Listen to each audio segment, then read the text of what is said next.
Пісьменніца Вера Буланда часта прыходзіць у гэты дом у самым цэнтры Мінска па праспекце Незалежнасці 22, каб наведаць сваю настаўніцу Ніну Бузо. Нядаўна, каб павіншаваць са 100-гадовым юбілеем, а зараз Днём Незалежнасці Рэспублікі Беларусь, бо Ніна Івановна сустрэла вайну ў 17-гадовым узросце, адразу пасля выпускнога, і як адданая камсамолка была удзельніцай партызанскага руху ў разведча-дыверсійнай групе атрада «Рашучыя» у вёсцы Мсціж, якую фашысты неаднойчы спрабавалі спаліць. У полицейских свои агенты были. Передали, и к 2 часам дня прилетели каратели с гарнизона Сплешницкого.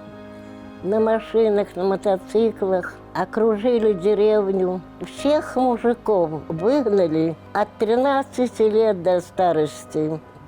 Выгнали и согнали в конец деревни, обняли пулеметами и держали до вечера. Усяго ў вёсцы Мсціж было расстраляна 68 чалавек і 226 спалена. Ніне Івановне удалося цудам уратавацца, і пасля вайны яна і яе муж сустракаліся не раз з выратаванымі і партызанамі. Гэтыя сустрэчы, як і наведаванні школьнікаў, зафіксаваны на фотаздымках. Вучняў Ніна Бузо 40 гадоў рыхтавала і ў Мінску, і ў Барысаве, і ў роднай вёсцы Мсціж, адкуль родам, і паэтка Вера Буланда. Яна прысвяціла не адзін верш сваёй настаўніцы. Што Мсціж, валокий, вядомам рай, яе сустрэлі радаснай усмешкай. Наш з вами любы і знаёмы край, дзе родныя, найлюбейшыя сцежкі. Ну, конечно, мы абышлі, а некалі ж эта дзяўчынка Ніна бегала па гэтых сцежках.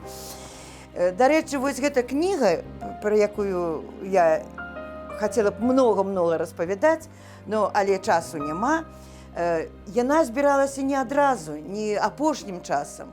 Многія артыкулы пра сваіх настаўнікаў я змяшчала ў газеце «Звезда», «Настаўніцка», ў нашай раёнцы «Адзінства». Вось. А пра Ніну Івановну то самы большы артыкул. Чалавек пражыў 100 гадоў. Ніна Івановна мае ордэн і шмат медалёў, але галоўная ўзнагарода – гэта павага вучняў, якія раскінуты па розных гарадах, але памятаюць пра сваю настаўніцу, жадаюць ёй трываласці і моцнага здароўя.